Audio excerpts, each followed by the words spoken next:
எல்லோருக்கும் வணக்கம். நான் உங்களில் ஒருவன். Act like a woman, think like a men. இந்த புத்தகம் 2009இல் ஸ்டீவ் ஹார்வே எழுதிய உறவு தொடர்பான ஒரு சுய உதவி புத்தகம் தான் இது.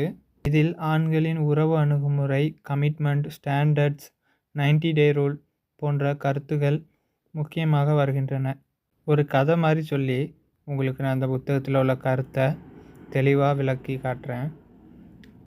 ஒரு பெண், அவள் பெயர் லதா என்று வைத்துக்கொள்வோம். லதாவுக்கு ஒரு ஆண் நண்பர் இருந்தான். அவன்தான் அருண். அருண் தினமும் அவளிடம், நீதான் எனக்கு எல்லாம், உன்னை திருமணம் செய்து கொள்ளப் போகிறேன் என்று சொல்லிக்கொண்டே இருப்பான். லதாவும் அந்த வார்த்தைகளை நம்பினாள். ஒரு நாள் லதா கேட்டாள், நம்ம ரிலேஷன்ஷிப்பை எப்போது சீரியஸாக எடுத்துக்க போற? அருண் சொன்னான், இப்போ கொஞ்சம் டைம் கொடு, சரியான நேரம் வரட்டும். 1 மாதம் கழித்தது, 2 மாதம் கழிந்தது, 6 மாதம் கழிந்தது. ஆனால் அருணுடைய வார்த்தைகள் மட்டும் மாறவில்லை, செயல்களும் மாறவில்லை. இங்கேதான் புத்தகத்தின் முக்கியமான ஒரு கேள்வி வருகிறது. அவன் என்ன சொல்கிறான் என்பதை காட்டிலும் அவன் உண்மையில் என்ன செய்கிறான் என்பதை பார்க்க வேண்டும் என்று ஸ்டீவ் ஹார்வே வலியுறுத்துகிறார்.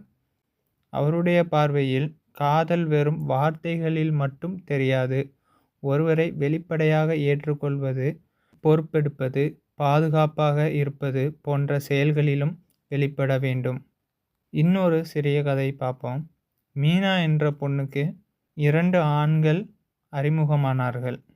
முதல் ஆண், நான் உன்னை ரொம்ப லவ் பண்ணுறேன், ஆனால் எதிர்காலத்தை பற்றி பேச மாட்டான், பொறுப்பை ஏற்க மாட்டான், தேவையான நேரத்தில் காணாமல் போய்விடுவான். 2வது ஆண், அதிகமாக லவ் என்று சொல்லவில்லை, ஆனால் அவளுடைய இலக்குகளை பற்றி கேட்கிறான், தன்னுடைய எதிர்கால திட்டத்தை தெளிவாக சொல்கிறான், பிரச்சனை வந்தால் ஓடாமல் இருக்கிறான், உறவை எங்கே கொண்டு செல்ல விரும்புகிறான் என்பதை தெளிவாக சொல்கிறான். இங்கேதான் ஒரு கேள்வி வருது. யார் அதிகமாக காதலை பற்றி பேசுகிறார்? இல்லை. யார் தனது செயல்களால் தனது நோக்கத்தை காட்டுகிறார்? யார் அதிகமாக காதலை பற்றி பேசுகிறார் என்பது கேள்வி இல்லை. யார் தனது செயல்களால் தனது நோக்கத்தை காட்டுகிறார், இதுதான் முக்கியமான கேள்வி. அடுத்த முக்கிய கருத்து என்னன்னா, ஒரு பெண், அவன் என்னை விட்டு போய்விடக்கூடாது என்று பயந்து தனக்கு பிடிக்காத விஷயங்களையும் ஏற்றுக்கொண்டால் என்ன ஆகும்?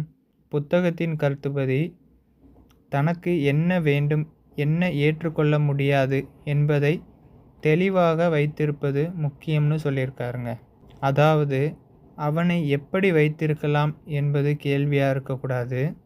அதுக்கு பதிலாக என்னை மதிக்கும் மனிதரை தான் நான் தேர்ந்தெடுக்க வேண்டும் என்று சிந்திப்பது தான் ஒரு நல்ல செயல்னு சொல்லியிருக்காரு. இந்த புத்தகத்தில் உள்ள 90 நாள் கருத்து என்னன்னா, புத்தகத்தில் மிகவும் பிரபலமான கருத்துகளில் ஒன்று தான் இந்த 90 டே ரூல். ஸ்டீவ் ஹார்வே இதை ஒரு சோதனை அல்லது கவனிப்பு காலம் போல விளக்குகிறார். உடனடியாக உடல் நெருக்கத்தில் செல்லாமல் அந்த மனிதன் எப்படி நடந்து கொள்கிறான், பிரச்சனையை எப்படி கையாள்கிறான், இல்லை என்று சொன்னால் எப்படி எதிர்வினையாற்றுகிறான் என்பதை கவனிக்க வேண்டும் என்பதே கருத்து. இந்த புத்தகத்தில் உள்ள கருத்தை சுருக்கமாக சொல்லணும்னா, ஒருவரை காதலிக்க 5 நிமிடம் போதும், ஆனால் அவருடைய குணத்தை புரிந்து கொள்ள 5 நிமிடம் போதாது. இதுதான் இந்த புத்தகத்தில் வரக்கூடிய ஒரு முக்கியமான கருத்து. முக்கியமான பாடமாகவும் நம்ம பார்த்து கொள்ளலாம். இந்த வீடியோவை கடைசி வரை பார்த்த எல்லோருக்கும் நன்றி.